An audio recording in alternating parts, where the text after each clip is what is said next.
अगला अध्याय। ब्रह्मा जी से दक्ष की अनुमति पाकर देवताओं और मुनियों सहित भगवान शिव का दक्ष के घर जाना, दक्ष द्वारा सबका सत्कार तथा सती और शिव का विवाह। ब्रह्मा जी कहते हैं, नारद, तदनंतर मैं हिमालय के कैलाश शिखर पर रहने वाले परमेश्वर महादेव शिव को लाने के लिए प्रसन्नता पूर्वक उनके पास गया और उनसे इस प्रकार बोला, वृषभध्वज, सती के लिए मैंने पुत्र दक्ष से जो बात कही है उसे सुनिए और जिस कार्य को वे अपने लिए असाध्य मानते हैं उसे सिद्ध हुआ ही समझिए। दक्ष ने कहा, मैं अपनी पुत्री भगवान शिव के हाथ में ही दूंगा, क्योंकि उन्हीं के लिए यह उत्पन्न हुई है। शिव के साथ सती का विवाह हो, यह कार्य तो मुझे स्वतः ही अभीष्ट है। फिर आपके भी कहने से इसका महत्व और अधिक बढ़ गया है। मेरी पुत्री ने स्वयं इसी उद्देश्य से भगवान शिव की आराधना की है और इसी समय शिव जी भी मुझसे इसी के विषय में अन्वेषण पूछताछ कर रहे हैं। इसलिए मुझे अपनी कन्या अवश्य ही भगवान शिव के हाथ में देनी है। विधाता विष्णु भगवान शंकर शुभ लग्न और शुभ मुहूर्त में यहाँ पधारें। उस समय मैं उन्हें शिक्षा के तौर पर अपनी पुत्री दे दूंगा। वृषभध्वज, मुझसे दक्ष ने ऐसी बात कही, अतः आप शुभ मुहूर्त में उनके घर चलिए और सती को ले आइए।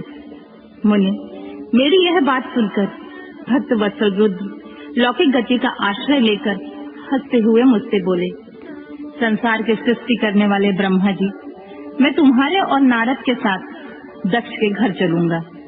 अतः नारद का स्मरण करो, अपने मारीची आदि मानस पुत्रों को भी बुला लो। विधे, मैं उन सब के साथ दक्ष के निवास स्थान पर चलूंगा। मेरे पार्षद भी मेरे साथ रहेंगे। नारद, लोकचार्य के निर्वाह में लगे हुए भगवान शिव की इस प्रकार की आज्ञा देने पर मैंने तुम्हारा और मारीची आदि पुत्रों का भी स्मरण किया। मेरे याद करते ही तुम्हारे साथ मेरे सभी मानस पुत्र मन में आदर की भावना लिए शीघ्र ही वहां आ पहुंचे। उस समय तुम सब लोग हर्ष से उत्फुल्ल हो रहे थे। फिर रुद्र के स्मरण करने पर शिव भक्तों के सम्राट भगवान विष्णु भी अपने सैनिक तथा कमला देवी के साथ गरुड़ पर आरूढ़ होकर तुरंत वहां आ गए। तदनंतर चैत्र मास के शुक्ल पक्ष की त्रयोदशी तिथि में रविवार को पूर्व फाल्गुनी नक्षत्र में मुझ ब्रह्मा और विष्णु आदि समस्त देवताओं के साथ महेश्वर ने विवाह के लिए यात्रा प्रारंभ की। मार्ग में उन्होंने और ऋषियों के साथ यात्रा करते हुए भगवान शंकर बड़ी शोभा पा रहे थे। वहां जाते हुए देवताओं, मुनियों तथा आनंद मग्न मन वाले प्रथम गणों का रास्ते में बड़ा उत्साह हो रहा था। भगवान शिव की इच्छा से वृषभ, व्याघ्र, सर्प, जटा और चंद्रकला आदि सब के सब उनके लिए यथायोग्य आभूषण बन गए। तदनंतर वेग से चलने वाले बलवान बलिवर्द नंदकेश्वर पर आरूढ़ होकर महादेव जी श्री विष्णु आदि देवताओं के साथ लिए क्षण भर में प्रसन्नता पूर्वक दक्ष के घर पहुँचे। वहाँ विनीत चित्त वाले प्रजापति दक्ष समस्त आत्मीय जनों के साथ भगवान शिव की आगवानी के लिए उनके सामने आए। उस समय उनके समस्त अंगों में हर्ष जनित रोमांच हो आया था। स्वयं दक्ष ने अपने द्वार पर आए हुए समस्त देवताओं का सत्कार किया। वे सब लोग सुरश्रेष्ठ शिव को बिठाकर उनके पार्श्व भाग में स्वयं भी मुनियों के साथ क्रमशः बैठ गए। इसके बाद दक्ष ने मुनियों सहित समस्त देवताओं की परिक्रमा की और उन सब के साथ भगवान शिव को घर के भीतर ले आए।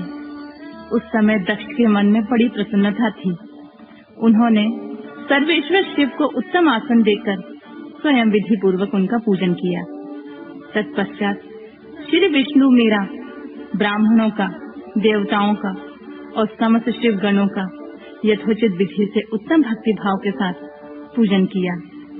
इस तरह पूजनीय पुरुषों तथा अन्य लोग सहित उन सब का यथोचित आदर सत्कार करने में दक्ष ने मानस पुत्र मारीची आदि मुनियों के साथ आवश्यक सलाह की।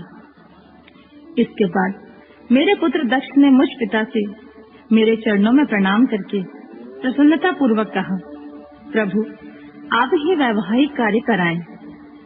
तब मैं हर्ष भरे हृदय से बहुत अच्छा कहकर उठा और सारा कार्य कराने लगा। तदनंतर ग्रहों के बल से युक्त शुभ लग्न और मुहूर्त में दक्ष ने हर्ष पूर्वक अपनी पुत्री सती का हाथ भगवान शंकर के हाथ में दे दिया। उस समय हर्ष से भरे हुए भगवान वृषभ ध्वज ने भी वैवाहिक विधि से सुंदरी दक्ष कन्या का पारिग्रहण किया।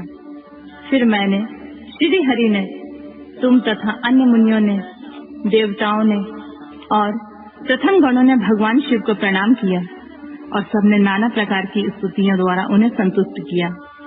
उस समय नाच गान के साथ महान उत्सव मनाया गया। समस्त देवताओं और मुनियों को बड़ा आनंद प्राप्त हुआ। भगवान शिव के लिए कन्या दान करके मेरे पुत्र दक्ष कृतार्थ हो गए। शिवा और शिव प्रसन्न हुए तथा सारा संसार मंगल का निकेतन बन गया।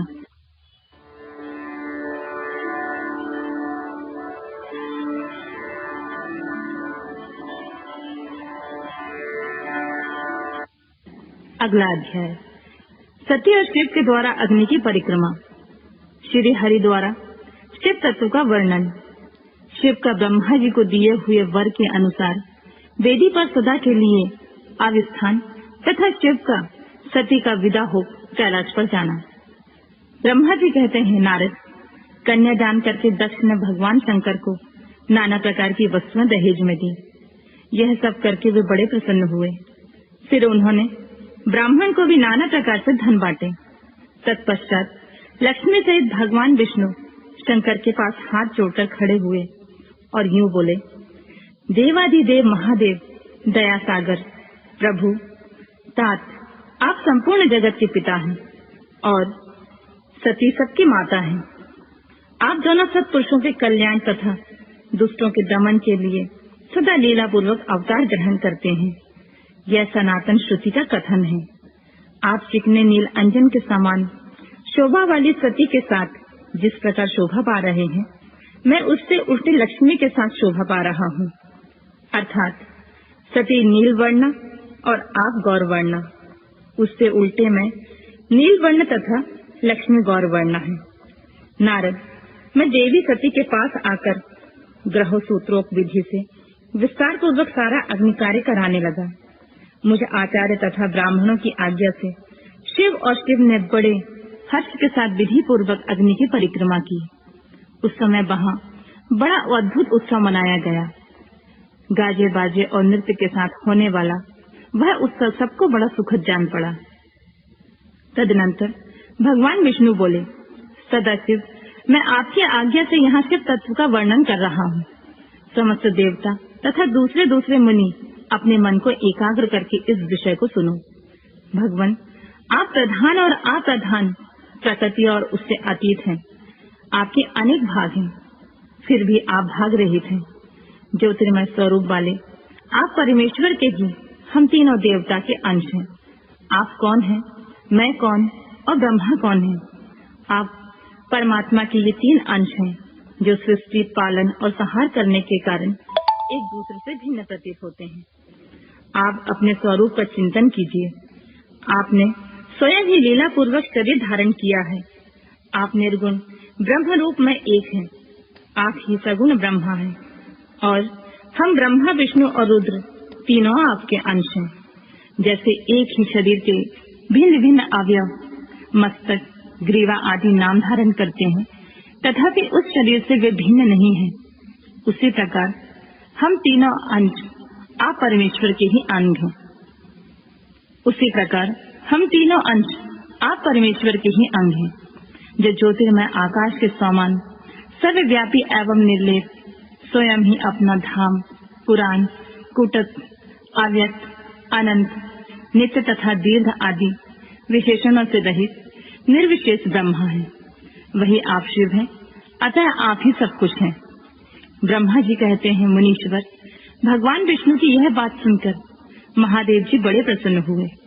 तदनंतर उस विवाह यज्ञ के स्वामी यजमान परमेश्वर से प्रसन्न हो लौलिक की गति का आश्रय लेकर हाथ जोड़कर खड़े हुए मुझ ब्रह्मा से प्रेम पूर्वक बोले, ब्राह्मण, आपने सारा वैवाहिक कार्य अच्छी तरह से संपन्न करा दिया। अब मैं प्रसन्न हूँ। आप मेरे आचार्य हैं। बताइए, आपको क्या दक्षिणा दूं? सूर्यज्येष्ठ, आप उस दक्षिणा को मांगिए। महाभाग, आज यदि वह अत्यंत दुर्लभ भी हो तो उसे शीघ्र कहिए। मुझे आपके लिए कुछ भी अदेय नहीं है। मुने, भगवान शंकर का यह वचन सुनकर मैं हाथ जोड़ विनीत चित्त से उन्हें बारंबार प्रणाम करके बोला, देवेश, यदि आप प्रसन्न हो और महेश्वर, यदि मैं वर पाने की योग्य हूँ तो प्रसन्नता पूर्वक जो बात कहता हूँ आप उसे पूर्ण कीजिए। महादेव, आप इसी रूप में इसी वेदी पर सदा विराजमान रहें, जिससे आपके दर्शन से मनुष्य के पाप धुल जाएं। चंद्रशेखर, आपका सानिध्य होने से मैं इस वेदी के समीप आश्रम बनाकर तपस्या करूं, यही मेरी अभिलाषा है। चैत्र के शुक्ल पक्ष की त्रयोदशी को पूर्व फाल्गुनी नक्षत्र में रविवार के दिन इस भूतल पर जो मनुष्य भक्ति भाव से आपका दर्शन करे, उसके सारे पाप तत्काल नष्ट हो जाएं, विपुल पुण्य की वृद्धि हो और समस्त रोगों का सर्वथा नाश हो जाए। जो नारी दुर्भगा, बंध्या, रूपहीना हो, वह भी आपके दर्शन मात्र से अवश्य निर्दोष हो जाए। मेरी यह बात उनकी आत्मा को सुख देने वाली थी। इसे सुनकर भगवान शिव ने प्रसन्न चित्त से कहा, विधाता, ऐसा ही होगा। मैं तुम्हारे कहने से संपूर्ण जगत के हित के लिए अपनी पत्नी सती के साथ इस वेदी पर सुस्थिर भाव से स्थिर रहूंगा। ऐसा कहकर पत्नी सहित भगवान शिव अपनी अंश रूपनी मूर्ति को प्रकट करके वेदी के मध्य भाग में विराजमान हो गए। तत्पश्चात स्वजनों पर स्नेह रखने वाले परमेश्वर शंकर दक्ष से विदा ले अपने पति सती के साथ कैलाश जाने के लिए उद्यत हुए। उस समय उत्तम बुद्धि वाले दक्ष ने विनय से मस्तक झुकाकर हाथ जोड़कर भगवान वृषभध्वज को प्रेम पूर्वक स्तुति की। उस समय उत्तम बुद्धि वाले दक्ष ने विनय पूर्वक मस्तक झुकाकर हाथ जोड़कर भगवान वृषभध्वज की प्रेम पूर्वक स्तुति की। फिर श्री विष्णु आदि समस्त देवताओं, मुनियों और शिव गणों ने नमस्कार पूर्वक नाना प्रकार की स्तुति करके बड़े आनंद से जय जयकार किया। तदनंतर दक्ष की आज्ञा से भगवान शिव ने प्रसन्नता पूर्वक सती को वृषभ की पीठ पर बिठाया और स्वयं भी उस पर आरूढ़ होकर वे प्रभु हिमालय पर्वत की ओर चले। भगवान शंकर के समीप वृषभ पर बैठी हुई सुंदर दांत और मनोहर हाथ वाली सती अपने नीलश्याम वर्ण के कारण चंद्रमा में नीली रेखा के समान शोभा पा रही थी। उस समय उन नव दंपति की शोभा देख विष्णु आदि समस्त देवता, मारीची आदि महर्षि तथा दूसरे लोग ठगे से रह गए, हिलडुल भी न सके तथा दक्ष भी मोहित हो गए। तत्पश्चात कोई बाजे बजाने लगे और कोई लोग मधुर स्वर से गीत गाने लगे। कितने ही लोग प्रसन्नता पूर्वक शिव के कल्याण में उज्ज्वल यश का गान करते हुए उनके पीछे पीछे चले। भगवान शंकर ने बीच रास्ते में दक्ष को प्रसन्नता पूर्वक लौटा दिया और स्वयं प्रेमाकुल होकर प्रथम गणों के साथ अपने धाम को जा पहुँचे। यद्यपि भगवान शिव ने विष्णु आदि देवताओं को भी विदा कर दिया था, तो वे भी बड़ी प्रसन्नता और भक्ति के साथ पुनः उनके साथ हो लिए। उन सब देवताओं, प्रथम गणों तथा अपनी स्त्री सती के साथ हर्षभरे शंभु हिमालय पर्वत से सुशोभित अपने कैलाश धाम में जा पहुँचे। वहां जाकर उन्होंने देवताओं, मुनियों तथा दूसरे लोगों का बहुत आदर सम्मान करके उन्हें प्रसन्नता पूर्वक विदा किया। शंभु की आज्ञा ले वे विष्णु आदि सब देवता तथा मुनि नमस्कार और उनकी स्तुति करके मुख पर प्रसन्नता की छाप लिए अपने अपने धाम को चले गए। सदाशिव का चिंतन करने वाले भगवान शिव भी अत्यंत आनंदित हो हिमालय के शिखर पर्वत पर रहकर अपनी पत्नी दक्ष कन्या सती के साथ विहार करने लगे। सूत जी कहते हैं, मुनियों, पूर्व काल में स्वयंभू मनवंतर में भगवान शंकर और सती का जिस प्रकार विवाह हुआ वह सारा प्रसंग मैंने तुमसे कह दिया। जो विवाह काल में यज्ञ में अथवा किसी शुभ कार्य में आरंभ में भगवान शंकर की पूजा करता है और कथा सुनता है, उसका सारा कर्म तथा वैवाहिक आयोजन बिना किसी विघ्न बाधा के पूर्ण होता है और दूसरे शुभ कार्य भी सदा निर्विघ्न पूर्ण होते हैं। इस शुभ उपाख्यान को प्रेम पूर्वक सुनकर विवाहित होने वाली कन्या भी सुख, सौभाग्य, सुशीलता और सदाचार आदि सद्गुणों से संपन्न साध्वी, स्त्री तथा पुत्रवती होती है।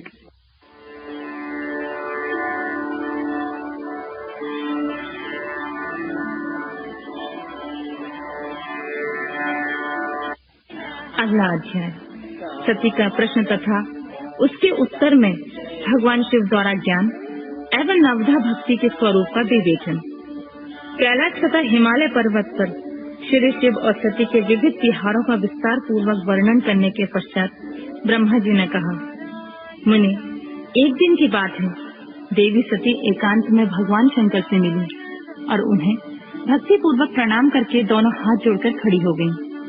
प्रभु शंकर को पूर्ण प्रसन्न जान नमस्कार करके विनीत भाव से खड़ी हुई दक्ष कुमारी सती भक्ति भाव से अंजलि बांधे बोली, देवदेव महादेव करुणा सागर प्रभु, दीनों द्वार परायण महायोगिन, मुझ पर कृपा कीजिए।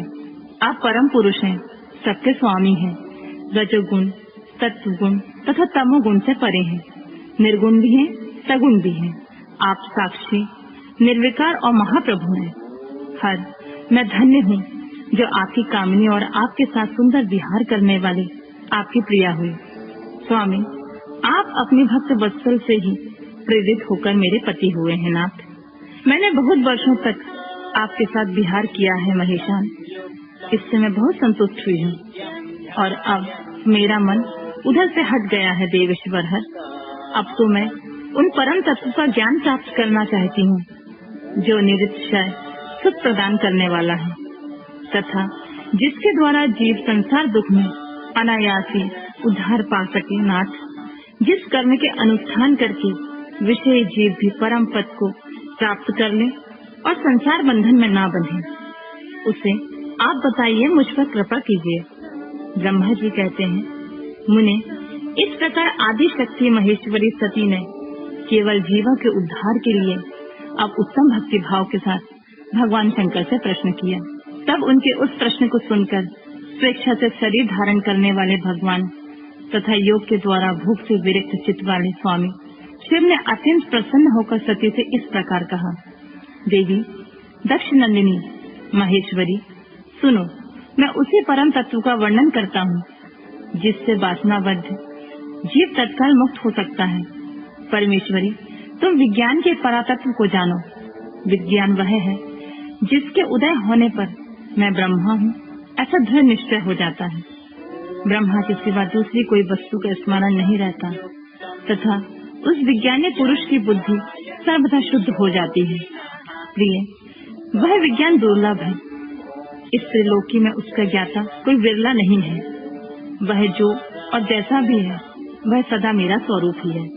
साक्षात परातत्व ब्रह्मा है, उस विज्ञान की माता है मेरी भक्ति, जो भोग और मोक्ष फल प्रदान करने वाली होती है। वह मेरी कृपा से सुलभ होती है। भक्ति 9 प्रकार की बताई गई है सती। भक्ति और ज्ञान में कोई भेद नहीं है। भक्त और ज्ञानी दोनों को सदा सुख प्राप्त होता है। जो भक्ति का विरोधी है उसे ज्ञान की प्राप्ति नहीं होती है। देवी, मैं सदा भक्ति के अधीन रहता हूँ और भक्ति के प्रभाव से जातिहीन नीच मनुष्यों के घरों में भी चला जाता हूँ, इसमें कोई संशय नहीं है। सती, वह भी भक्ति 2 प्रकार की होती है, सगुणा और निर्गुणा। जो वैधि शास्त्रीय विधि से प्रेरित और स्वाभाविकीय हृदय से सहज अनुराग से प्रेरित भक्ति होती है वह श्रेष्ठ है तथा इससे भिन्न जो कामना मूलक भक्ति होती है वह निम्न कोटि मानी गई है। पूर्वोक्त सगुणा और निर्गुणा ये दोनों प्रकार की भक्तियाँ नैष्ठिकी और अनैष्ठिकी के भेद से 2 भेद वाली हो जाती हैं। नैष्ठिकी भक्ति 6 प्रकार की जाननी चाहिए और अनैष्ठिकी 1 ही प्रकार की कही गई है। विद्वान पुरुष विहिता और अविहिता आदि भेद से उसे अनेक प्रकार की मानते हैं। इन विविध भक्तियों के बहुत से भेद प्रभेद होने के कारण इनके तत्व का अन्यत्र वर्णन किया गया है। प्रिय मुनियों ने सगुणा और निर्गुणा दोनों भक्तियों के 9 अंग बनाए हैं। दक्ष नंदिनी, मैं उन 9 अंगों का वर्णन करता हूँ, तुम प्रेम से सुनो देवी। श्रवण, कीर्तन, स्मरण, सेवन, दास्य, अर्चन, सदा मेरा वंदन, संख और आत्मसमर्पण, ये विद्वानों ने भक्ति के 9 अंग माने हैं। शिवे, भक्ति के उपांग भी बहुत से बताए गए हैं। देवी, अब तो मन लगाकर मेरी भक्ति के पूर्वोक्त 9 अंगों के पृथक लक्षण सुनो। वे लक्षण भोग तथा मोक्ष प्रदान करने वाले हैं जो स्थिर आसन से बैठकर तन मन आदि से मेरी कथा कीर्तन आदि का नित्य सम्मान करता हुआ प्रसन्नता पूर्वक अपने श्रवण पुटों से उसके अमृत का पान करता है, उसके इस साधन को श्रवण कहते हैं। जो हृदय अवकाश के द्वारा मेरे दिव्य जन्म कर्मों का चिंतन करता हुआ प्रेम से वाणी द्वारा उनका उच्च स्वर से उच्चारण करता है, उसके इस भजन साधन को कीर्तन कहते हैं। देवी, मुझ नित्य महेश्वर को सदा और सर्वत्र व्यापक जानकर जो संसार में निरंतर निर्भय रहता है, उसी को स्मरण कहा गया है। अरुणोदय से लेकर हर समय सेवी की अनुकूलता का ध्यान रखते हुए हृदय और इंद्रियों से जो निरंतर सेवा की जाती है, वही सेवन नामक भक्ति है। अपने को प्रभु का किंकर समझकर हृदय अमृत के भोग से सदा स्वामी का सदा प्रिय संपादन करना दास्य कहलाता है। अपने धन वैभव के अनुसार शास्त्रीय विधि से मुझ परमात्मा को सदा पाद्य आदि 16 उपचारों से जो समर्पण करना है, उसे अर्चन कहते हैं। मन से ध्यान और वाणी से वंदनात्मक मंत्रों का उच्चारण पूर्वक 8 अंगों से भूतल का स्पर्श करते हुए जो इष्ट देव को नमस्कार किया जाता है, उसे वंदन कहते हैं। ईश्वर मंगल या अमंगल जो कुछ भी करता है, वह सब मेरे मंगल के लिए ही है, ऐसा दृढ़ विश्वास रखना संख्य भक्ति का लक्षण है। देह आदि जो कुछ भी कही जाने वाली वस्तु है, वह सब भगवान की प्रसन्नता के लिए उन्हीं को समर्पित करके अपने निर्वाह के लिए भी कुछ बचाकर न रखना अथवा निर्वाह की चिंता से भी रहित हो जाना आत्मसमर्पण कहलाता है। ये मेरी 9 भक्ति के अंग हैं, जो भोग और मोक्ष प्रदान करने वाले हैं। इनमें ज्ञान का प्राकट्य होता है तथा ये सब साधन मुझे अत्यंत प्रिय हैं। मेरी भक्ति में बहुत से उपांग भी कहे गए हैं, जैसे बिल्व आदि का सेवन करना। इनको विचार तो समझ लेना चाहिए। प्रिय, इस प्रकार मेरी सांगोपांग भक्ति सबसे उत्तम है। यह ज्ञान वैराग्य की जननी है और मुक्ति इसकी दासी है। यह सदा सब साधनों के ऊपर विराजमान है। इसके द्वारा संपूर्ण कर्म की फल की प्राप्ति होती है। यह भक्ति मुझे सदा तुम्हारे समान ही प्रिय है। जिसके चित्त में निरंतर यह भक्ति निवास करती है, वह साधक मुझे अत्यंत प्यारा है। देवेश्वरी, तीनों लोकों और 4 युगों में भक्ति के समान कोई दूसरा सुखदायक मार्ग नहीं है। कलयुग में तो यह विशेष सुखद और सुविधाजनक है। देवी, कलयुग में यह प्रारंभिक ज्ञान और वैराग्य की कोई ग्राहक नहीं है, इसलिए वे दोनों वृद्ध उत्साह शून्य और जर्जर हो गए हैं। परंतु भक्ति कलयुग में तथा अन्य सब युगों में भी प्रत्यक्ष फल देने वाली होती है। भक्ति के प्रभाव से मैं सदा उनके वश में रहता हूँ, इसमें संशय नहीं है। संसार में जो भक्तिमान पुरुष है, उसकी मैं सदा सहायता करता हूँ, उसके सारे विघ्नों को दूर हटाता हूँ। उस भक्त का जो शत्रु होता है, वह मेरे लिए दंडनीय है, इसमें कोई संशय नहीं है। देवी, मैं अपने भक्तों का रक्षक हूँ। भक्त की रक्षा के लिए ही मैंने कुपित हो जाने अपने नेत्र जनित अग्नि से काल को भी दग्ध कर डाला है। प्रिय, भक्त के लिए मैं पूर्व काल में सूर्य पर भी अत्यंत क्रुद्ध हो उठा था और शूल लेकर मैंने उन्हें मार भगाया था। देवी, भक्त के लिए मैंने सैन्य सहित रावण को भी क्रोध पूर्वक त्याग दिया और उसके प्रति कोई पक्षपात नहीं किया। सती देवेश्वरी, बहुत कहने से क्या लाभ, मैं सदा ही भक्त के अधीन रहता हूँ और भक्ति करने वाले पुरुष के अत्यंत वश में हो जाता हूँ।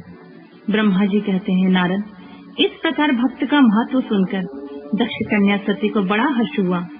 उन्होंने अत्यंत प्रसन्नता पूर्वक भगवान शिव को मन ही मन प्रणाम किया।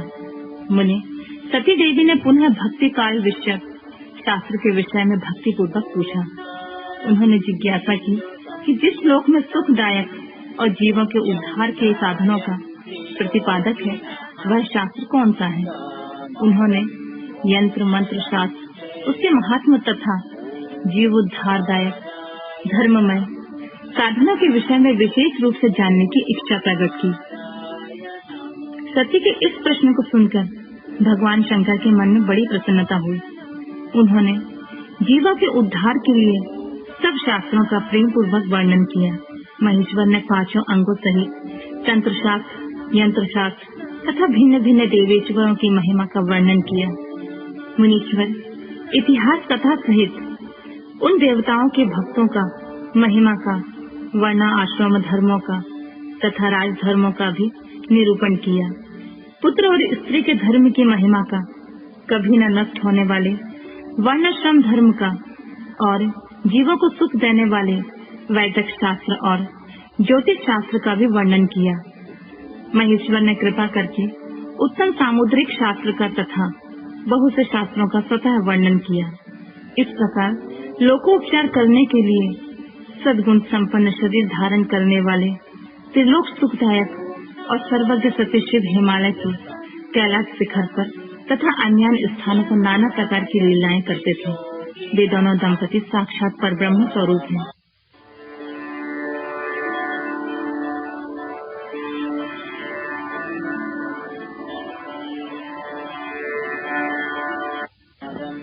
अगला अध्याय।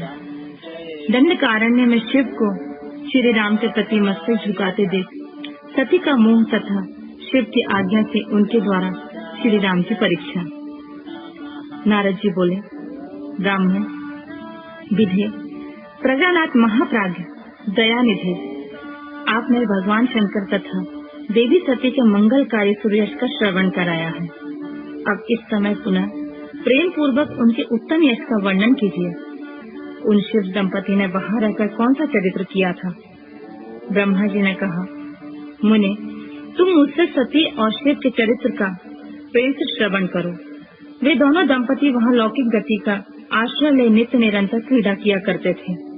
तदनंतर महादेवी सती को अपने पति शंकर का वियोग प्राप्त हुआ। ऐसा कुछ श्रेष्ठ बुद्धि वाले विद्वानों का कथन है। परंतु मुने वास्तव में उन दोनों का परस्पर वियोग कैसे हो सकता है?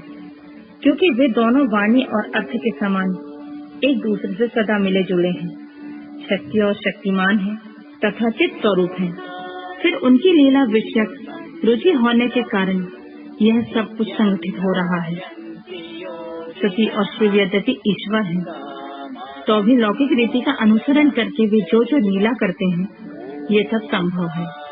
दक्ष कन्या सती ने जब देखा कि मेरे पति ने मुझे त्याग दिया है, वे अपने पिता दक्ष के यज्ञ में गईं और भगवान शंकर का अनादर देख उन्होंने अपने शरीर को त्याग दिया। देवी सती पुनः हिमालय के घर पार्वती के नाम से प्रकट हुई और भारी तपस्या करके उन्होंने विवाह के द्वारा पुनः भगवान शिव को प्राप्त कर लिया। सूत जी कहते हैं, महर्षियों, ब्रह्मा जी की यह बात सुनकर नारद ने विधाता से शिवा और शिव के महान यश के विषय में इस प्रकार पूछा। महाभाग विष्णुशिष, विधाता, आप मुझे शिवा और शिव के भाव तथा आचार से संबंध रखने वाले उनके चरित्र को विस्तार पूर्वक सुनाइए। तात, भगवान शंकर ने अपने प्राणों से भी प्यारी धर्म पत्नी सती का किस लिए त्याग किया? यह घटना तो मुझे बड़ी विचित्र जान पड़ती है। अतः इसे आप अवश्य कहें। आज आपके पुत्र दक्ष के यज्ञ में भगवान शिव का अनादर कैसे हुआ और वहां पिता के यज्ञ में जाकर सती ने अपने शरीर को किस प्रकार त्याग किया और वहां पिता के यज्ञ में जाकर सती ने अपने शरीर का त्याग किस प्रकार किया? उसके बाद फिर वहां क्या हुआ? भगवान महेश्वर ने क्या किया? ये सब बातें मुझसे कहिए। इन सब सुनने के लिए, इन्हें सुनने के लिए मेरे मन में बड़ी श्रद्धा है। ब्रह्मा जी ने कहा, मेरे पुत्रों में श्रेष्ठ महाप्राज्ञ तात नारद, तुम महर्षियों के साथ बड़े प्रेम से भगवान चंद्रमौली का यह चरित्र सुनो। श्री विष्णु आदि देवताओं से सेवित पर ब्रह्मा महेश्वर को नमस्कार करके मैं उनके महान अद्भुत चरित्र का वर्णन आरंभ करता हूँ। मुने, यह सब भगवान शिव की लीला ही है। वे प्रभु अनेक प्रकार की लीला करने वाले स्वतंत्र और निर्विकार हैं। देवी सती भी वैसी ही है, अन्यथा वैसा कर्म करने में कौन समर्थ हो सकता है? परमेश्वर शिव ही परब्रह्म परमात्मा है। एक समय की बात है, तीनों लोक में विचरने वाले लीला विशारद भगवान रुद्र सती के साथ बैल पर आरूढ़ होकर इस भूतल पर भ्रमण कर रहे थे। घूमते घूमते वे दंडकारण्य में आए। वहां उन्होंने लक्ष्मण सहित भगवान श्री राम को देखा। जो रावण द्वारा छल पूर्वक हरी गई अपनी प्यारी पत्नी सीता की खोज कर रहे थे। हाँ सीते, ऐसा उच्च स्वर से पुकारते हुए जहाँ तहाँ देखते हुए बारंबार रोते थे। उनके मन में विरह का आवेश छा गया था। सूर्यवंश में उत्पन्न वीर भूपाल दशरथ नंदन भरताग्रज श्री राम आनंद रहित हो लक्ष्मण के साथ वन में भ्रमण कर रहे थे और उनकी कांति फीकी पड़ गई थी। उस समय उदार चित्त पूर्ण काम भगवान शंकर ने बड़ी प्रसन्नता के साथ उन्हें प्रणाम किया और जय जयकार करके वे दूसरी ओर चल दिए। भक्त वत्सल शंकर ने उस वन में श्री राम के सामने अपने को प्रकट नहीं किया। भगवान शिव की मोह में डालने वाली ऐसी लीला देखकर भगवान शिव की मोह में डालने वाली ऐसी लीला देख सती को बड़ा विस्मय हुआ। वे उनकी माया से मोहित होकर उनसे इस प्रकार बोली, देवादिदेव सर्वे पर ब्रह्मा परमेश्वर ब्रह्मा विष्णु आदि सब देवता आपकी ही सदा सेवा करते हैं। आप ही सबके द्वारा प्रणाम करने योग्य हैं। सबको आपका ही सर्वथा सेवन और ध्यान करना चाहिए। वेदांत शास्त्र के द्वारा यत्न पूर्वक जानने योग्य वेदांत शास्त्र के द्वारा यत्न पूर्वक जानने योग्य निर्विकार परम प्रभु आप ही हैं। नाथ, ये दोनों पुरुष कौन हैं? इनकी आकृति विरह अवस्था से व्याकुल दिखाई देती है। ये दोनों धनुर्धर वीर वन में विचरते हुए भागी और दीन हो रहे हैं। इनमें जो ज्येष्ठ है उसकी अंग कांति नील कमल के समान श्याम है। उसे देखकर किस कारण से आप आनंद विभोर हो उठे थे? आप इस समय भक्त के समान विनम्र क्यों हो गए थे स्वामी? कल्याणकारी शिव, आप मेरे संशय को सुने। प्रभु, सेव्य स्वामी अपने सेवक को प्रणाम करे, क्या यह उचित जान पड़ता है? ब्रह्मा जी कहते हैं, नारद, कल्याणमयी परमेश्वरी आदि शक्ति सती देवी ने शिव की माया के वशीभूत होकर भगवान शिव से इस प्रकार प्रश्न किया। जब सती की यह बात सुनकर लीला विशारद परमेश्वर शंकर हंसकर उनसे इस प्रकार बोले, देवी सुनो, मैं प्रसन्नता पूर्वक यथार्थ बात कहता हूँ, इसमें छल नहीं है। वरदान के प्रभाव से ही मैंने इन्हें आदर पूर्वक प्रणाम किया है। प्रिय, ये दोनों भाई वीरों से सम्मानित हैं। इनके नाम है श्री राम और लक्ष्मण।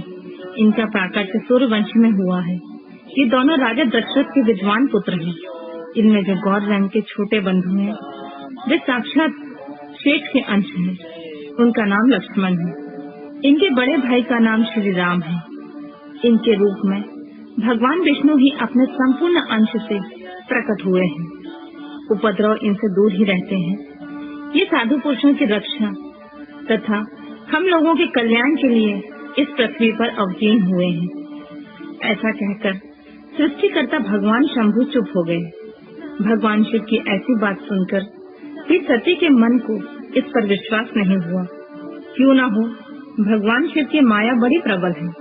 वह संपूर्ण त्रिलोकी को मोह में डाल देने वाली होती है। सती के मन में मेरी इस बात का विश्वास नहीं है। यह जानकर लीला विशारद प्रभु सनातन शंभु यूं बोले, देवी मेरी बात सुनो। यदि तुम्हारे मन में मेरे कथन पर विश्वास नहीं है तो तुम वहां जाकर अपनी ही बुद्धि से श्री राम की परीक्षा कर लो। प्यारी सती, जिस प्रकार तुम्हारा मोह या भ्रम नष्ट हो जाए वह करो। तुम वहां जाकर परीक्षा करो, तब तक मैं बरगद के नीचे खड़ा हूँ। ब्रह्मा जी कहते हैं, नारद, भगवान शिव की आज्ञा से ईश्वरी सती वहां गई और मन ही मन सोचने लगी कि मैं वनचारी राम की परीक्षा कैसे करूं। अच्छा, अब मैं सीता का रूप धारण करके राम के पास चलूं।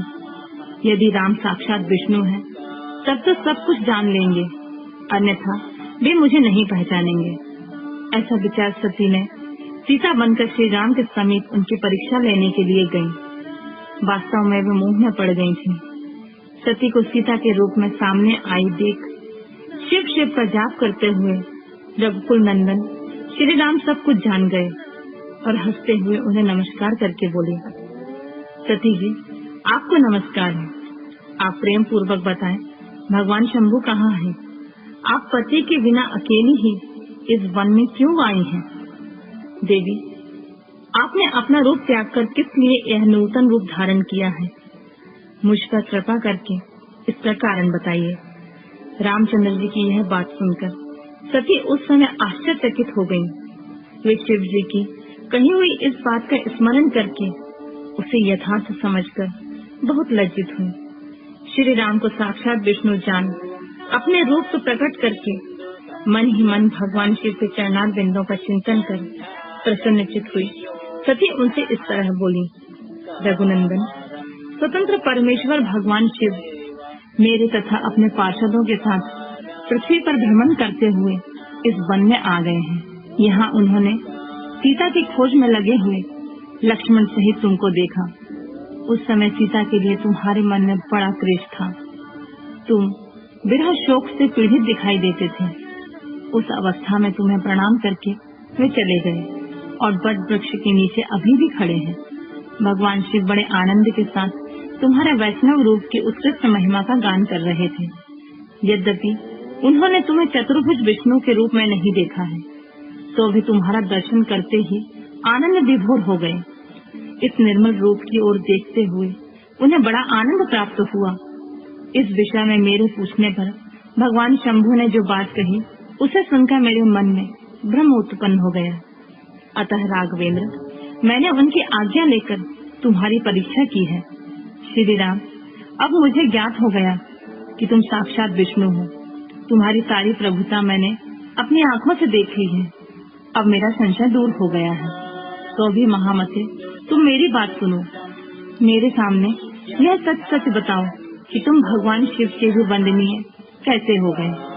मेरे मन में यही एक संदेह है, इसे निकाल दो और शीघ्र ही मुझे पूर्ण शांति प्रदान करो। सती का यह वचन सुनकर श्री राम के नेत्र प्रफुल्ल कमल के समान खिल उठे। उन्होंने मन ही मन अपने प्रभु भगवान शिव का स्मरण किया। इससे उनके हृदय में प्रेम की बाढ़ आ गई। मुने, आज्ञा न होने के कारण वे सती के साथ भगवान शिव के निकट नहीं गए तथा मन ही मन उनकी महिमा का वर्णन करके श्री रघुनाथ जी ने सती से कहना प्रारंभ किया।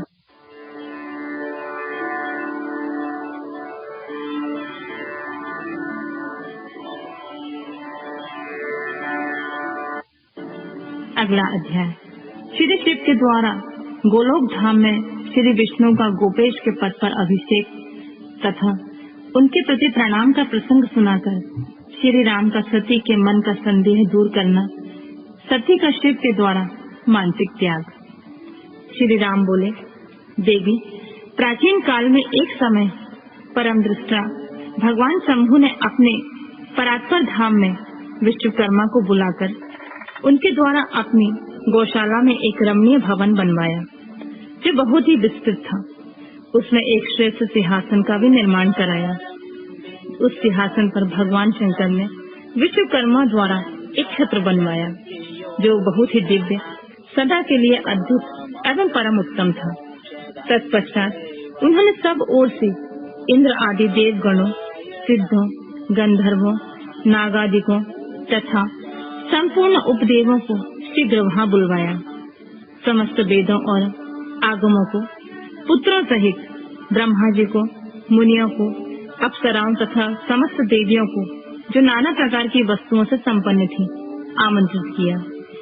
इनके सिवा देवताओं, ऋषियों, सिद्धों और नागों की 16-16 कन्याओं को भी बुलवाया, जिनके हाथों में मांगलिक वस्तुएं थीं। मुने वीणा, मृदंग आदि नाना प्रकार के वाद्यों को बजवाकर सुंदर गीतों द्वारा महान उत्सव रचाया। संपूर्ण औषधियों के साथ राज्याभिषेक के योग्य द्रव्य एकत्रित किए। प्रत्यक्ष तीर्थों के जलों से भरे हुए 5 कलश भी मंगवाए गए। इनके सिवा और भी बहुत सी दिव्य सामग्रियों को भगवान शंकर ने अपने पार्षदों द्वारा मंगवाया और वहां उच्च स्वर में वेद मंत्रों का घोष करवाया। देवी, भगवान विष्णु की पूर्ण भक्ति से महेश्वर देव सदा प्रसन्न रहते थे।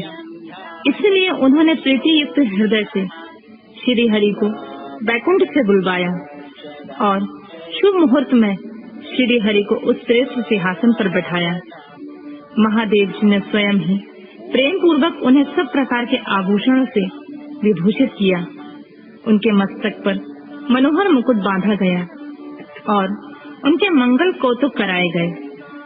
ये सब हो जाने के बाद महेश्वर ने स्वयं ब्रह्मांड मंडप में श्री हरि का अभिषेक किया और उन्हें अपना वह सारा ऐश्वर्य प्रदान किया जो दूसरों के पास नहीं था।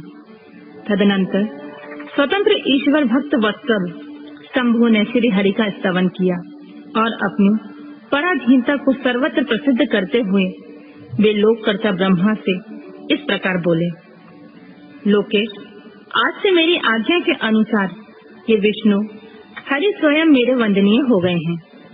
इस बात को सभी सुन रहे हैं तात। तुम संपूर्ण देवता आदि के साथ श्री हरि को प्रणाम करो और ये वेद मेरी आज्ञा से मेरी ही तरह इन श्री हरि का वर्णन करो। रामचंद्र जी कहते हैं, देवी भगवान विष्णु की शिव भक्ति देखकर प्रसन्न चित्त हुए वरदायक भक्त वत्सल रुद्रदेव ने उपयुक्त बात कहकर ही स्वयं श्री गरुड़ ध्वज को प्रणाम किया। तदनंतर ब्रह्मा आदि देवताओं, मुनियों और सिद्ध आदि ने भी उस समय श्री हरि की वंदना की। इसके बाद अत्यंत प्रसन्न हुए भक्त वत्सल महेश्वर ने देवताओं के समक्ष श्री हरि को बड़े बड़े वर दिए। इसके बाद अत्यंत प्रसन्न हुए भक्त वत्सल महेश्वर ने देवताओं के समक्ष श्री हरि को बड़े बड़े वर प्रदान किए। महेश बोले, हरि, तुम मेरी आज्ञा से संपूर्ण लोकों के कर्ता, पालक और सहारक हो। धर्म, अर्थ और काम के दाता तथा दुर्नीति अथवा अन्याय करने वाले दुष्टों को दंड देने वाले हो। महान बल पराक्रम से संपन्न जगत पूज्य जगदीश्वर बने रहो। समरांगन में तुम कहीं भी जीते नहीं जा सकोगे। मुझसे भी तुम कभी पराजित नहीं होगे। तुम मुझसे मेरी दी हुई 3 प्रकार की शक्तियां ग्रहण करो। एक तो आदि की इच्छा सिद्धि, दूसरी प्रकार की लीलाओं को प्रकट करने की शक्ति और तीसरी तीनों लोकों में नित्य स्वतंत्रता। हरि, जो तुमसे द्वेष करने वाले हैं वे निश्चय ही मेरे द्वारा प्रयत्न पूर्वक दंडनीय होंगे। विष्णु, मैं तुम्हारे भक्तों को उत्तम मोक्ष प्रदान करूंगा। तुम इस माया को भी ग्रहण करो जिसका निवारण करना देवता आदि के लिए भी कठिन है तथा जिससे मोहित होने पर यह विश्व जड़ रूप हो जाएगा। हरि, तुम मेरी बाईं भुजा हो और विधाता दाहिनी भुजा। तुम इस विधाता के भी उत्पादक और पालक होगे। मेरा हृदय रूप जो रुद्र है वही मैं हूँ, इसमें संशय नहीं है। वह रुद्र तुम्हारा और ब्रह्मा आदि देवताओं का भी निश्चय ही पूज्य है। तुम यहाँ रहकर विशेष रूप से संपूर्ण जगत का पालन करो। नाना प्रकार की लीलाएं करने वाले विविध अवतारों द्वारा सदा सबकी रक्षा करते रहो। मेरे चिन्मय धाम में तुम्हारा जो परम वैभवशाली और अत्यंत उज्जवल स्थान है वह गोलोक नाम से विख्यात होगा। हरे, भूतल पर जो तुम्हारे अवतार ग्रहण होंगे वे सबके रक्षक और मेरे भक्त होंगे। मैं उनका अवश्य दर्शन करूंगा। वे मेरे वर से सदा प्रसन्न रहेंगे।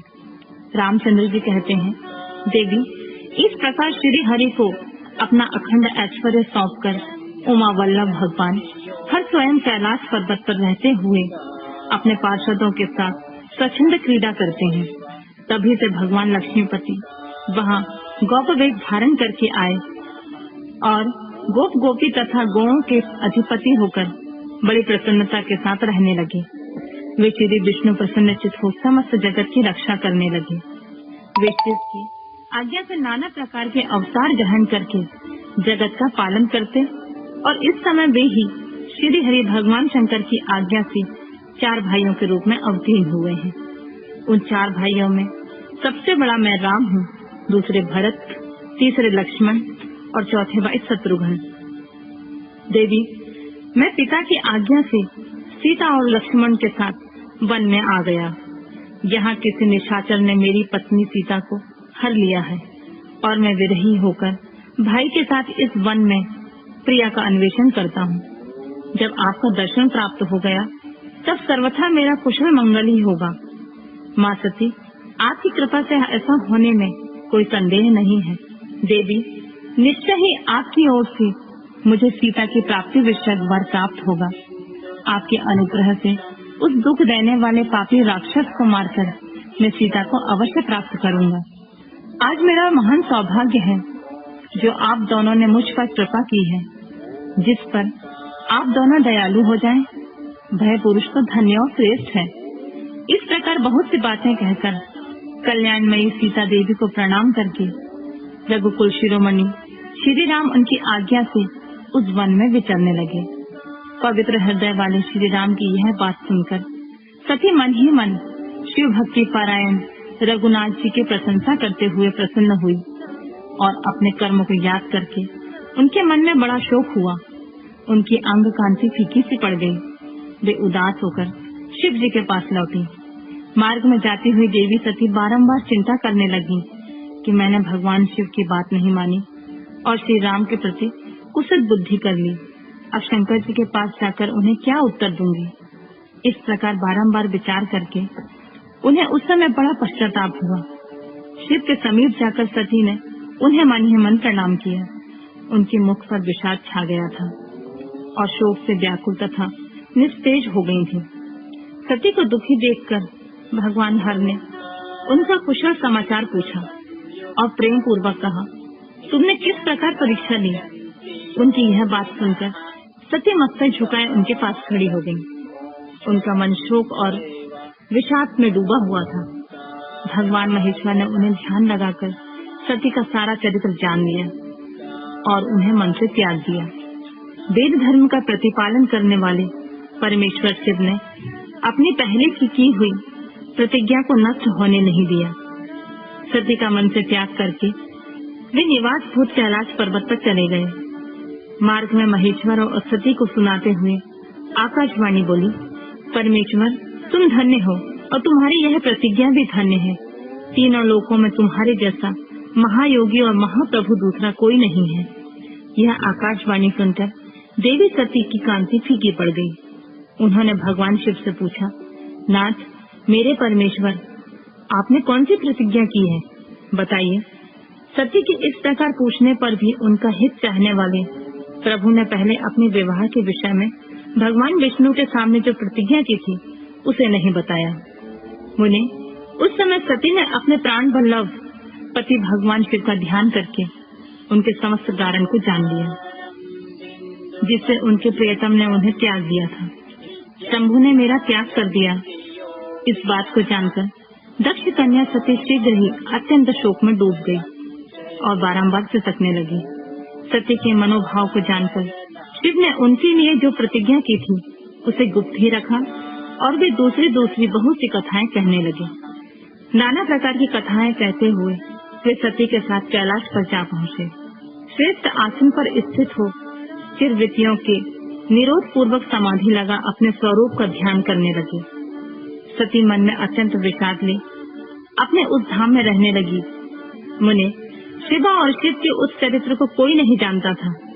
महामुनि, स्वेच्छा से शरीर धारण करके लोक लीला का अनुसरण करने वाले उन दोनों प्रभुओं का इस प्रकार वहां रहते हुए दीर्घकाल व्यतीत हो गया। तत्पश्चात उत्तम लीला करने वाले महादेव जी ने ध्यान तोड़ा। यह जानकर जगदम्बा सती वहां आई और उन्होंने व्यथित हृदय से शिव के चरणों में प्रणाम किया।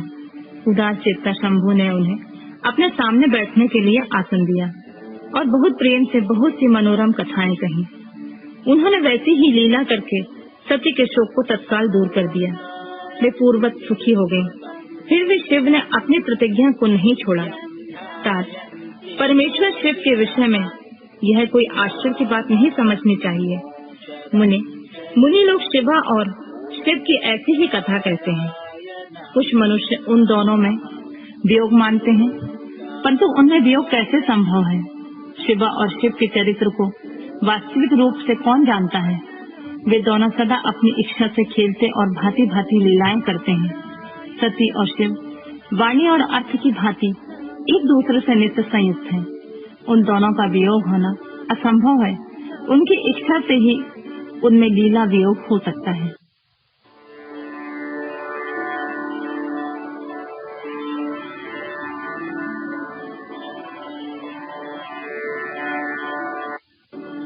अगला अध्याय।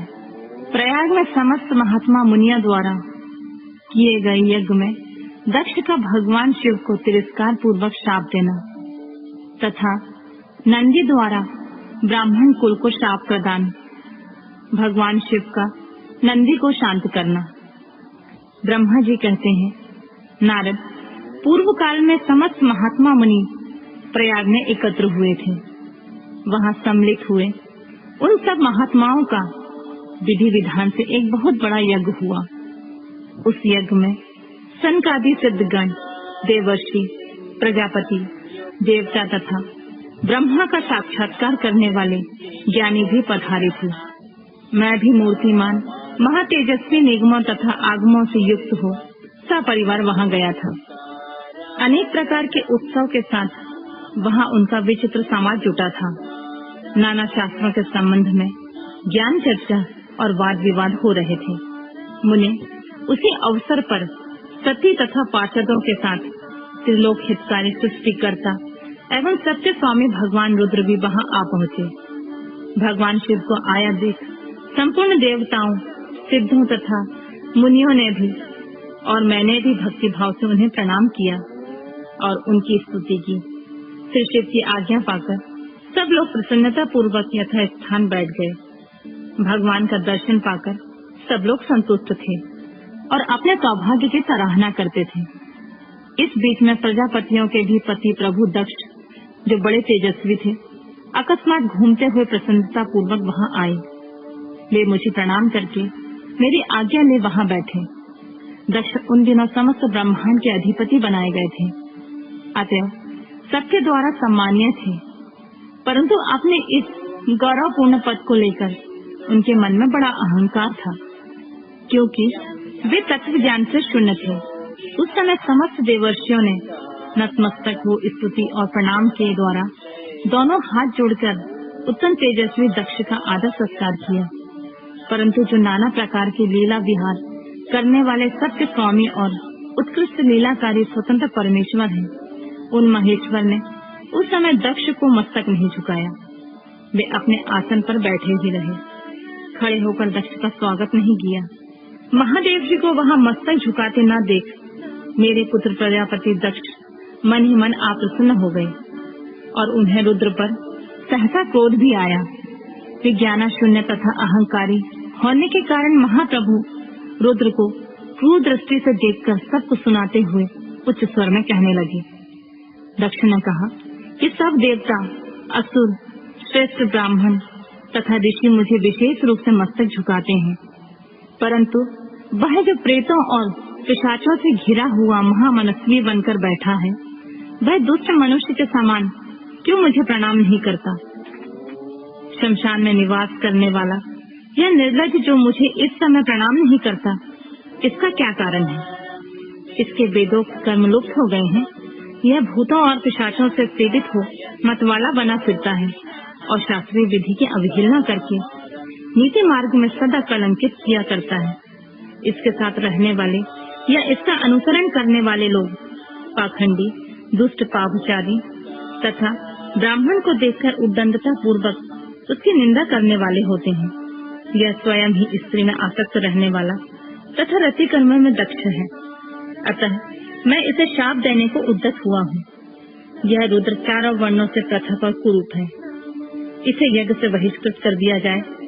यह शमशान में निवास करने वाला तथा उत्तम कुल और जन्म से हीन है, इसलिए देवताओं के साथ यह यज्ञ में भाग न पाए। ब्रह्मा जी कहते हैं, नारद, दक्ष की कही हुई यह बात सुन भृगु आदि बहुत से महर्षि रुद्रदेव को दुष्ट मानकर देवताओं के साथ उनकी निंदा करने लगे। दक्ष की यह बात सुनकर नंदी को बड़ा रोष हुआ, उसके नेत्र चंचल हो उठे और वे दक्ष को शाप देने के विचार से तुरंत इस प्रकार बोले। नंदीश्वर ने कहा, अरे महामूढ़, दुष्ट बुद्धि से दक्ष, तूने मेरे स्वामी महेश्वर को यज्ञ से बहिष्कृत क्यों कर दिया? जिनके स्मरण मात्र से यज्ञ सफल तथा तीर्थ पवित्र हो जाते हैं, उन्हें महादेव को तूने शाप कैसे दे दिया? दुबुद्ध दक्ष, तूने ब्राह्मण जाति की चपलता से प्रेरित हो इन रुद्रदेव को व्यर्थ ही शाप दे डाला है। महाप्रभु रुद्र का सर्वथा निर्दोष है, तदापि तूने व्यर्थ ही उनका उपहास किया है। ब्राह्मण धम, जिन्होंने इस जगत की सृष्टि की है, जो इनका पालन करते हैं और अंत में जिनके द्वारा इनका संहार होगा, उन्हीं इन महेश्वर रूप को तूने शाप कैसे दे दिया है। नंदी के इस प्रकार फटकारने पर प्रजापति दक्ष रोष से आग बबूला हो गए और उन्हें शाप देते हुए बोले, अरे रुद्रगणों, तुम सब लोग वेद से बहिष्कृत हो जाओ, वैदिक मार्ग से भ्रष्ट तथा महर्षियों द्वारा परित्यक्त हो पाखंडवाद में लग जाओ और शिष्टाचार से दूर रहो। सिर पर जटा और शरीर में भस्म एवं हड्डियों के आभूषण धारण करके मद्यपान में आसक्त रहो। जब दक्ष ने शिव के पार्षदों को इस प्रकार शाप दे दिया, तब उस शाप को सुनकर शिव के प्रिय भक्त नंदी अत्यंत रोष के वशीभूत हो गए। शिलाद पुत्र नंदी भगवान शिव के प्रिय पार्षद और तेजस्वी हैं।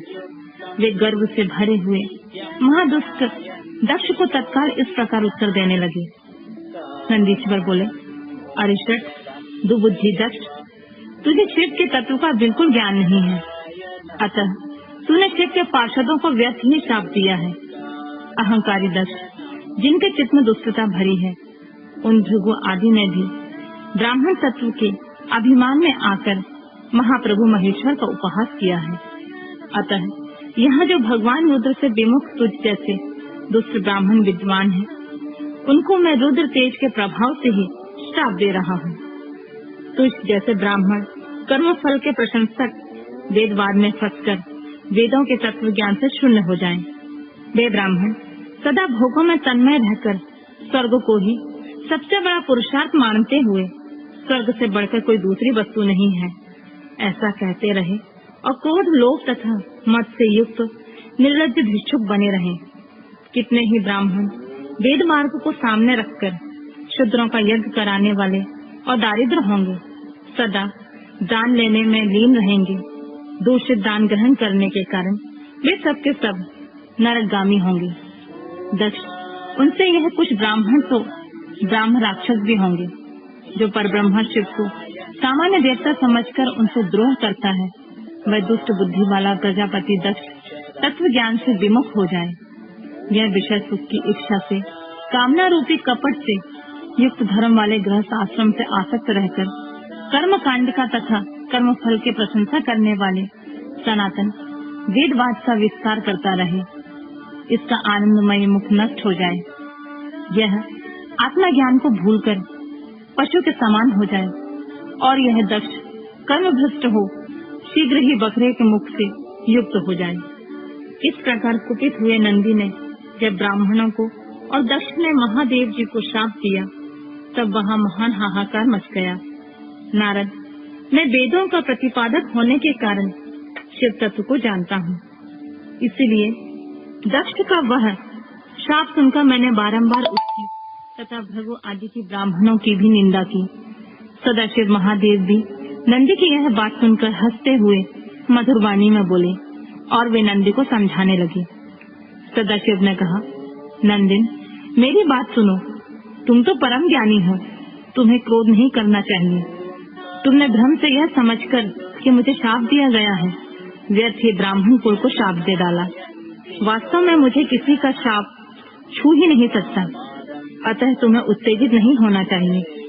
वेद मंत्राक्षरमय और सूक्ष्ममय है, उसके प्रत्येक सूत्र में समस्त देवधारियों की आत्मा प्रतिष्ठित है, अतः उन मंत्रों की ज्ञाता नित्य आत्मवेता है।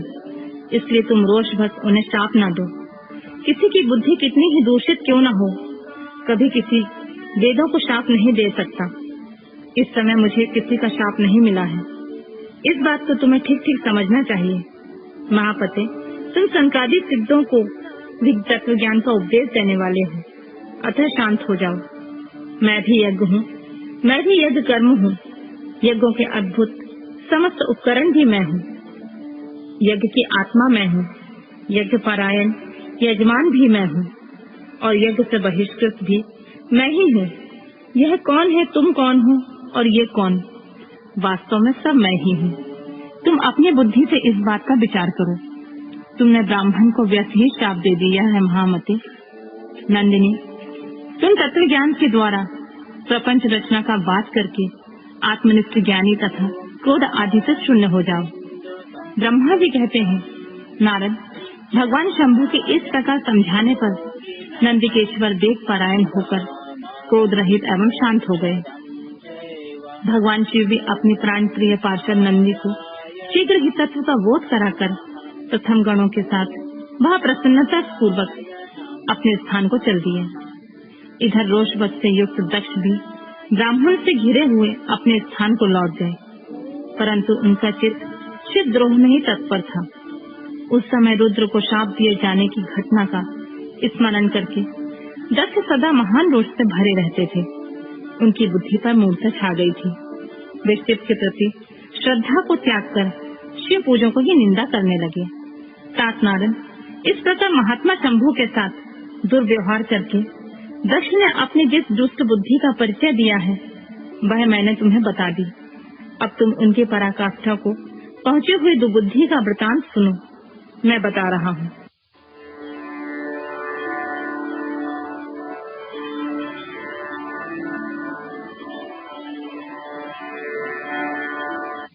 अगला अध्याय, दक्ष के द्वारा महान यज्ञ का आयोजन। उसमें ब्रह्मा विष्णु देवताओं और ऋषियों का आगमन। दक्ष के द्वारा सबका सत्कार। यज्ञ का आरंभ। दधीच द्वारा भगवान शिव को बुलाने का अनुरोध और दक्ष के विरोध करने पर शिव भक्तों का वहां से निकल जाना। ब्रह्मा जी कहते हैं, नारद, एक समय दक्ष ने एक बहुत बड़े यज्ञ का आरंभ किया था। उस यज्ञ में दीक्षा लेकर उन्होंने उस समय समस्त देवर्षियों, महर्षियों तथा देवताओं को बुलाया। वे सभी उस यज्ञ में पधारे। अगस्त, कश्यप, अत्रि, वामदेव, भृगु, दधीचि, भगवान व्यास, भारद्वाज, गौतम, पैल, पराशर, गर्भ, भार्गव, कुकुश, सित सुमंतु, त्रिक, कंक और वैशंपायन,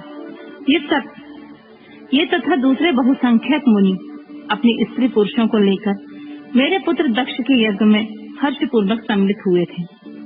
इनके सिवा समस्त देवगण, महान अद्भुतशाली लोकपालगण तथा सभी उपदेवता अपनी उपकारक सैन्य शक्ति के साथ वहां पधारे थे। दक्ष ने प्रार्थना करके सदल बल मुझे विश्वद्रष्टा ब्रह्मा को भी सत्यलोक से बुलवाया। इसी तरह भांति भांति से सादर प्रार्थना करके वैकुंठ लोक से भगवान विष्णु भी उस यज्ञ में बुलाए गए थे। शिवद्रोही दुरात्मा दक्ष ने उन सबका बड़ा सत्कार किया। विश्वकर्मा ने अत्यंत दीप्तिमान, विशाल और बहुमूल्य दिव्य भवन बनाए थे। दक्ष ने वे ही भवन समागत अतिथियों को ठहरने के लिए दिए। वे लोग सम्मानित होकर उन संपूर्ण भवनों में यथा योग्य स्थान पाकर ठहरे हुए थे। दक्ष का वह महायज्ञ उस समय कनखल नामक तीर्थ में हो रहा था। दक्ष ने भृगु आदि तपोधनों से ऋत्विज बनाया। सब लोग सम्मानित हो उन संपूर्ण भवनों में यथा योग्य स्थान पाकर ठहरे हुए थे। दक्ष का वह महायज्ञ उस समय कनखल नामक तीर्थ में हो रहा था। उसमें दक्ष ने भृगु आदि तपोधनों से ऋत्विज बनाया। संपूर्ण मरुद गणों के साथ स्वयं भगवान विष्णु उसके अधिष्ठाता थे। वे वेद त्रयी की विधि को दिखाने या बताने वाला ब्रह्मा बना था। इसी तरह संपूर्ण दिक्पाल अपने आयुधों और परिवारों के साथ द्वारपाल एवं रक्षक बने थे और सदा कौतूहल पैदा करते थे।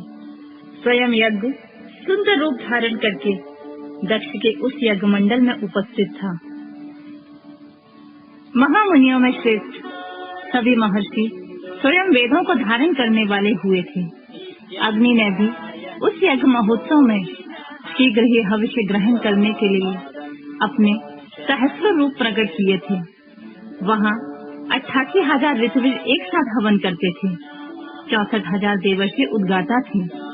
अर्धवीर एवं होता भी उतने ही थे। नारद आदि देवर्षि और सप्तर्षि पृथक पृथक गाथा गान कर रहे थे।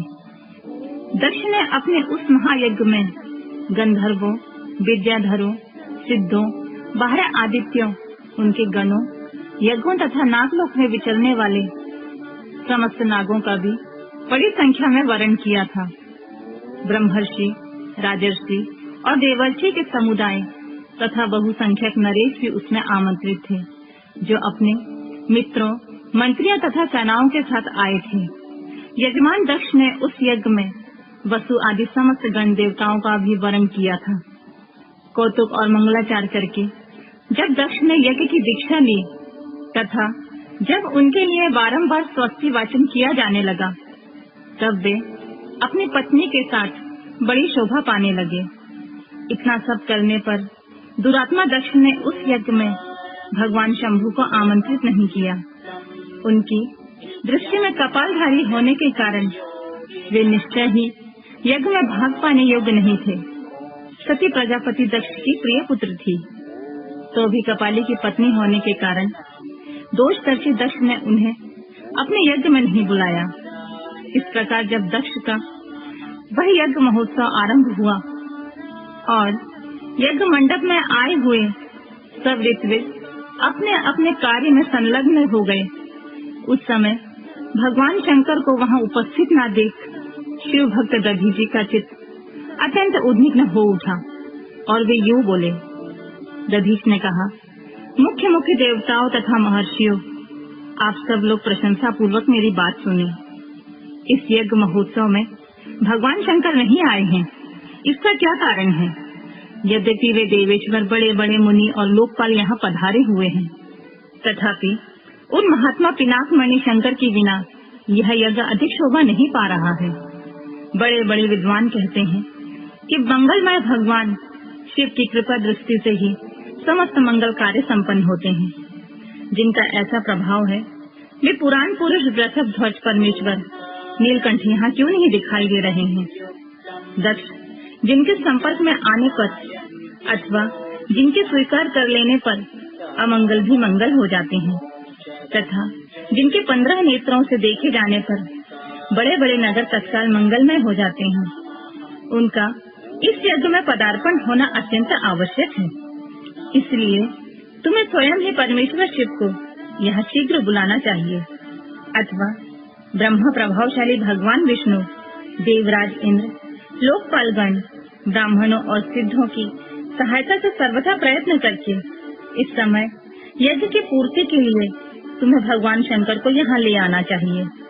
आप सब लोग उस स्थान पर जाएं जहाँ महेश्वर देव विराजमान हैं। वहाँ से दक्ष नंदिनी सती के साथ भगवान शंभु को तुरंत यहाँ ले आएं। देवेश्वरों, जगदम्बा सहित वे परमात्मा शिव यदि यहाँ आ गए तो सब कुछ पवित्र हो जाएगा। उनके स्मरण से, उनके नाम लेने से सारा कार्य पुण्यमय हो जाएगा। अतः पूर्ण प्रयत्न करके भगवान वृषभ ध्वज को यहाँ ले आना चाहिए। भगवान शंकर के यहाँ पदार्पण करते ही यह यज्ञ पवित्र हो जाएगा, अन्यथा कभी पूरा नहीं हो सकेगा। यह मैं सत्य कहता हूँ। दधीच का यह वचन सुनकर दुष्ट बुद्धि वाले मूर्ख दक्ष ने हंसते हुए रोष पूर्वक कहा, भगवान विष्णु संपूर्ण देवताओं के मूल हैं, जिनमें सनातन धर्म प्रतिष्ठित है। जब इनको मैंने सादर पूर्वक बुला लिया है, तब इस यज्ञ में क्या कमी हो सकती है? जिनके वेद, यज्ञ और नाना प्रकार के समस्त कर्म प्रतिष्ठित है, वे भगवान विष्णु तो यहाँ आ ही गए हैं। इनके सिवा सत्य लोक में लोक पितामह ब्रह्मा वेदों, उपनिषदों और विविध आगमों के साथ यहाँ पधारे हैं। देवगणों के साथ स्वयं देवराज इंद्र का भी शुभ आगमन हुआ है, तथा आप जैसे निष्पाप महर्षि भी यहाँ आ गए हैं। जो महर्षि यज्ञ में सम्मिलित होने के योग्य, शांत और सुपात्र हैं, वे वेद और वेदार्थ के तत्व को जानने वाले हैं और दृढ़ता पूर्वक व्रत का पालन करते हैं। वे सब और स्वयं आप भी जब यहाँ पदार्पण कर चुके हैं, तब हमें यहाँ रुद्र से क्या प्रयोजन है विपुल? मैंने ब्रह्मा जी के कहने से ही अपनी कन्या रुद्र को दी थी। वैसे मैं जानता हूँ हर कुलीन नहीं है, उनकी न माता है न पिता है। वे भूत प्रेतों और पिशाचों के स्वामी हैं, अकेले रहते हैं। उनका अतिक्रमण करना दूसरों के लिए अत्यंत कठिन है। वे आत्म प्रशंसक, मूल, जड़, मौनी और ईर्ष्यालु हैं। इस यज्ञ कर्म में बुलाए जाने योग्य नहीं है। इसलिए मैंने उन्हें यहाँ नहीं बुलाया है। अतः दधीच जी, आपको फिर कभी ऐसी बात नहीं करनी चाहिए। मेरी प्रार्थना है कि आप सब लोग मिलकर मेरे इस महान यज्ञ को सफल बनाएं। दक्ष की बात सुनकर दधीच ने समस्त देवताओं और मुनियों की सुनते हुए यह सार्वगर्भित बात कही। दक्ष, उन भगवान शंकर के बिना यह महान यज्ञ अयज्ञ हो गया। अब यह यज्ञ कहलाने योग्य नहीं रह गया। विशेषतः इस यज्ञ में तुम्हारा विनाश हो जाएगा। ऐसा कहकर दधीच दक्ष की यज्ञशाला में अकेले ही निकल पड़े और तुरंत अपने आश्रम को चल दिए। तदनंतर जो मुख्य मुख्य शिव भक्त तथा शिव के मत का अनुसरण करने वाले थे, वे भी दक्ष को वैसा ही शाप देकर तुरंत वहां से निकले और अपने आश्रम को चले गए। मुनिवर दधीच तथा दूसरे ऋषियों के उस यज्ञ मंडप से निकल जाने पर दुष्ट बुद्धि शिवद्रोही दक्ष ने उन मुनियों का उपहास करते हुए कहा, जिन्हें शिव प्रिय है वे नाम मात्र के ब्राह्मण दधीच चले गए।